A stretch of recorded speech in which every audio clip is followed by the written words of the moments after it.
नमस्कार। हमारे इस खास बुलेटिन में आपका स्वागत है। मैं हूं चंद्रशेखर जोशी और मेरे साथ हैं मेरी सहयोगी वीना सिंह। तो आइए शुरुआत करते हैं और सबसे पहले देखते हैं इस वक्त की सुर्खियां। इंदौर में आज प्रवासी भारतीय सम्मेलन का उद्घाटन करेंगे प्रधानमंत्री Modi.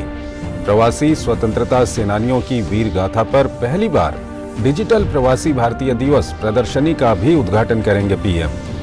Diaspora reliable partners for India's progress in Amrit Kaal है इस बार की थीम।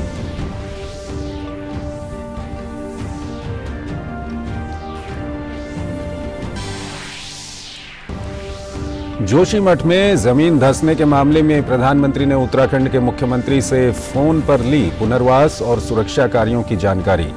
केंद्र की ओर से हर संभव मदद का दिया निर्देश। सचिव सीमा प्रबंधन और एनडीएमए के सदस्य आज करेंगे जोशीमठ का दौरा।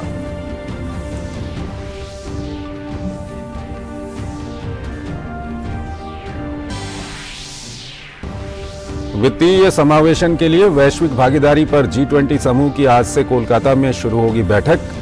फाइनेंस ट्रैक के तहत 3 दिन तक होगी अहम बातचीत।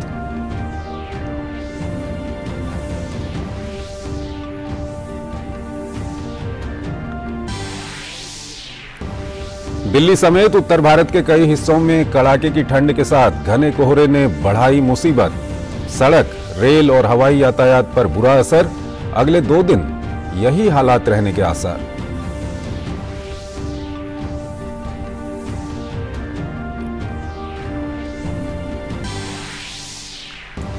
ब्राजील में पूर्व राष्ट्रपति बोल्सोनारो के समर्थकों का उग्र प्रदर्शन। मौजूदा राष्ट्रपति लूला डा सिल्वा के औपचारिक सत्ता ग्रहण के खिलाफ पुलिस बैरिकेडिंग तोड़कर संसद, राष्ट्रपति भवन और सुप्रीम कोर्ट में घुसे प्रदर्शनकारी।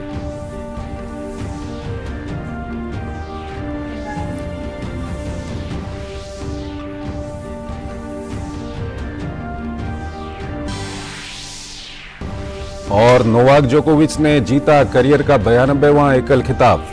अमेरिका के सेबेस्टियन कोर्डा को शिकस्त देकर एडिलेड इंटरनेशनल पर किया कब्जा।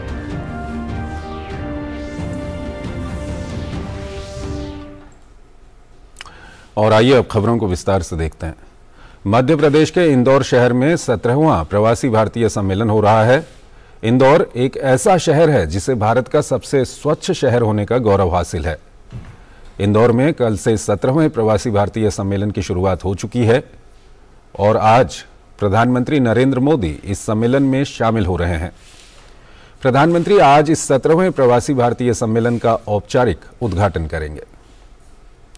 इस मौके पर गुयाना के राष्ट्रपति डॉक्टर मोहम्मद इरफान अली मुख्य अतिथि और सूरीनाम के राष्ट्रपति चंद्रिका प्रसाद संतोखी विशेष सम्मानित अतिथि के रूप में सम्मेलन को संबोधित करेंगे।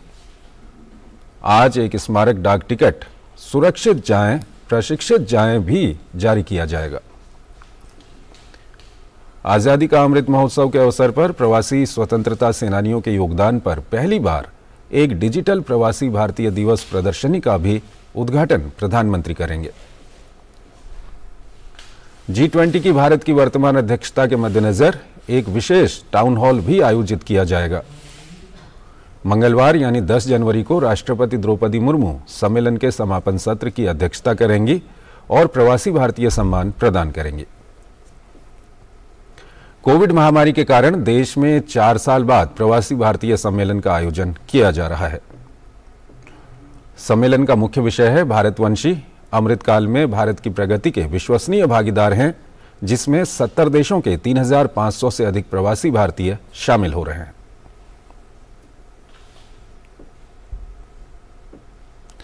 जोशीमठ के हालात को लेकर देहरादून से लेकर दिल्ली तक बैठकों का दौर जारी है। स्थिति का जायजा लेने के लिए आज सचिव सीमा प्रबंधन और एनडीएमए के सदस्य जोशीमठ का दौरा करेंगे। इससे पहले कल प्रधानमंत्री नरेंद्र मोदी ने उत्तराखंड के मुख्यमंत्री से फोन पर बात की और वहां के हालात की जानकारी ली। पुनर्वास के कामों को तेज गति से करने के पीएम ने निर्देश दिए हैं। साथ ही केंद्र की ओर से हर संभव मदद का भरोसा दिया है। केंद्र और राज्य सरकार विशेषज्ञों की सलाह पर तात्कालिक और दीर्घकालिक उपायों पर तेजी से काम कर रही है। इस सबके बीच प्रधानमंत्री के प्रधान सचिव डॉक्टर पी.के. मिश्रा ने उच्च स्तरीय समीक्षा बैठक की, जिसमें कैबिनेट सचिव और भारत सरकार के वरिष्ठ अधिकारियों और राष्ट्रीय आपदा प्रबंधन प्राधिकरण के सदस्य शामिल थे। यहां उत्तराखंड के मुख्य सचिव ने जोशीमठ की ताजा स्थिति की जानकारी दी। एनडीआरएफ की 1 और एसडीआरएफ की 4 टीमें जोशीमठ पहुंच चुकी हैं। विशेषज्ञों का एक दल जोशीमठ की स्थिति का आकलन कर अपनी अनुशंसा देगा, जिसमें एनडीएमए के सदस्य, राष्ट्रीय आपदा प्रबंधन संस्थान, भारतीय भूवैज्ञानिक सर्वेक्षण विभाग, IIT Roorkee, Wadia institute of Himalayan geology, CVRI और राष्ट्रीय जल विज्ञान संस्थान के प्रतिनिधि शामिल होंगे। एरो इंडिया 2023 का 14वां संस्करण 13 से 17 फरवरी 2023 तक बेंगलुरु के यलहंका वायुसेना स्टेशन में आयोजित किया जाएगा। रक्षा मंत्री राजनाथ सिंह एरो इंडिया 2023 के 14वें संस्करण के बारे में आज नई दिल्ली में विदेशी दूतों को जानकारी देंगे। 5 दिवसीय प्रदर्शनी कार्यक्रम में एरोस्पेस और रक्षा उद्योगों की एक प्रमुख व्यापार प्रदर्शनी के साथ साथ भारतीय वायुसेना द्वारा हवाई प्रदर्शन भी आयोजित होगा। एरोस्पेस उद्योग में वैश्विक प्रमुखों और बड़े निवेशकों के अतिरिक्त इस कार्यक्रम में दुनिया भर के विचारक भी भाग लेंगे। एरो इंडिया विमानन उद्योग में सूचनाओं, विचारों और नए विकास कार्यों के आदान प्रदान के लिए एक अनूठा अवसर प्रदान करेगा। ये प्रदर्शनी कार्यक्रम घरेलू विमानन उद्योग को बढ़ावा देने के अलावा मेक इन इंडिया के उद्देश्य को भी आगे बढ़ाएगा। 55 से अधिक देशों के प्रतिनिधियों और 540 से अधिक प्रदर्शकों ने एरो इंडिया 2021 में भाग लिया था।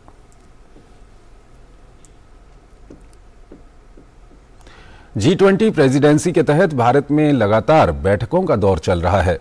इसी कड़ी में आज से कोलकाता में 3 दिन की एक बैठक शुरू होगी, जिसमें वित्तीय समावेशन पर विशेष जोर दिया जाएगा। वित्तीय समावेशन के लिए वैश्विक भागीदारी पर G20 समूह की बैठक के प्रारंभिक सत्र में वित्तीय समावेशन पर भारत की भूमिका को लेकर प्रदर्शनी आयोजित की जाएगी। वहीं डिजिटल वित्तीय समावेशन अवसंरचना पर बल को लेकर विचार विमर्श किया जाएगा। 3 दिवसीय कार्यक्रम में विभिन्न स्कूलों के सैकड़ों छात्रों को शामिल करते हुए डिजिटल वित्तीय साक्षरता पर संगोष्ठी, प्रदर्शनियां एवं अन्य कार्यक्रम आयोजित किए जाएंगे। और आइए अब देखते हैं हमारे सहयोगी चैनल डीडी नेशनल पर जो धारावाहिक चल रहे हैं उनमें क्या कुछ चल रहा है।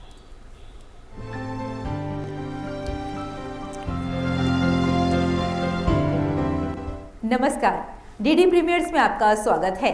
मैं हूं रेशमा आपके साथ, और जैसा कि आप जानते ही हैं कि हम अपने इस खास सेगमेंट में आपके साथ बात करते हैं दूरदर्शन के विभिन्न नेटवर्क पर प्रसारित होने वाले कुछ खास धारावाहिकों की, कुछ खास कार्यक्रमों की। तो सबसे पहले बात कॉर्पोरेट सरपंच की। आज के इस धारावाहिक में आप देखेंगे कि तितली उदय पर शादी करने का दबाव डालती है और दूसरी तरफ पूजा अपने किडनैपर्स की पहचान करने की कोशिश करती है। उसके सामने मेरा जिक्र बिल्कुल भी नहीं होना चाहिए। अब समझ में आया कि ये आदमी कौन हो सकता है।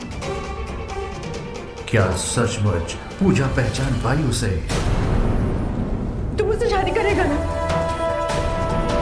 मुझे आपसे कुछ जरूरी बात करनी थी। हाँ बोलो ना। अकेले में बात करनी। क्या आप उदय से प्यार करती हैं? आखिर कीर्ति इस सवाल का क्या जवाब देगी? तो क्या पूजा अपने किडनैपर्स को पहचान पाएगी? ये जानने के लिए देखिए कॉर्पोरेट सरपंच, सोमवार से शुक्रवार रात 8:30 बजे सिर्फ डीडी नेशनल पर। और बाल कृष्ण में आज आप देखेंगे कि माता रोहिणी बलराम और श्री कृष्ण को श्री गणेश जी की महिमा कथा सुनाती हैं। रुकिए, आप भीतर प्रवेश नहीं कर सकते। बालक, कौन हो तुम? और तुम मुझे भीतर जाने से क्यों रोक रहे हो? मैं गणेश हूँ। माता पार्वती की आज्ञा से मैं यहाँ पहरा दे रहा हूँ। किंतु तुम्हें ज्ञात नहीं, मैं शिव हूँ। पार्वती मेरी पत्नी है। मुझे नहीं पता था कि गणेश जी इतने साहसी और पराक्रमी थे मैया। हाँ पुत्र, गणेश के पराक्रम और साहस के 2 कारण थे। पहला कारण था कि वो निस्वार्थ भाव से अपना कर्तव्य पूरा कर रहे थे, और उनका दूसरा कारण था कि माता पार्वती का आशीर्वाद उनके साथ था। महर्षि नारद, अब आपको ही मध्यस्थता करके इस प्रलय को रोकना होगा। कैसी होगी ये महिमा कथा, ये जानने के लिए देखिए बालकृष्ण, सोमवार से शुक्रवार रात 9 बजे सिर्फ डीडी नेशनल पर। और तेजपुर जनरल स्टोर में आज आप देखेंगे कि पारो को रिक्की के घर देखकर आकाश हैरान रह जाता है।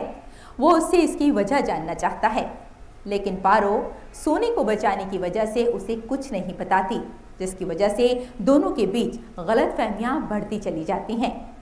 एक बार पहले भी तुम खामोश थी पारो। रिक्की का पीछा करते वक्त भी तुमने कुछ नहीं बताया था, लेकिन आज नहीं पारो, आज मैं देखना चाहता हूं कि तुम्हें मुझ पर कितना ट्रस्ट है। अपने देवता को इस तरह बीमार छोड़कर तुम नहीं जा सकती। कुछ तो बात थी पारो, कुछ तो ऐसी बात थी जो तुम मुझे बताना नहीं चाहती। सोचने को बचा ही क्या है, सब कुछ कितना कॉम्प्लिकेट हो चुका है। पहले सब कितना सिंपल हुआ करता था, है ना? हाँ, सिंपल तो था क्योंकि उस वक्त प्यार नहीं था, और अब प्यार है तो ऑब्वियसली दिल और दिमाग की लड़ाई तो होनी ही है। क्या करूं, कैसे बताऊं आकाश भैया को ये सब जो भी हो रहा है सब मेरी वजह से हो रहा है। क्या होगा आगे, ये जानने के लिए देखिए तेजपुर जनरल स्टोर, सोमवार से शुक्रवार रात 9:30 बजे सिर्फ डीडी नेशनल पर। तो आप उठाइए इन खास धारावाहिकों का आनंद और हमें यही अनुमति दीजिए। नमस्कार।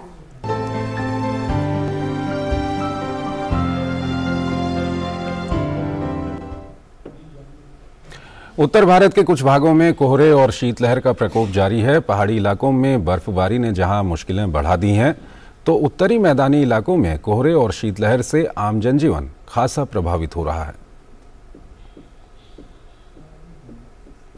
ब्राजील में पूर्व राष्ट्रपति जेर बोल्सोनारो के हजारों समर्थकों ने रविवार को संसद, राष्ट्रपति भवन और सुप्रीम कोर्ट में जमकर प्रदर्शन किया। ब्राजील में पिछले सप्ताह राष्ट्रपति लुइज इनासियो लूला डा सिल्वा के औपचारिक सत्ता ग्रहण का विरोध करते हुए बोल्सोनारो के समर्थक पुलिस बैरिकेडिंग तोड़कर संसद, राष्ट्रपति भवन और सुप्रीम कोर्ट में घुस आए।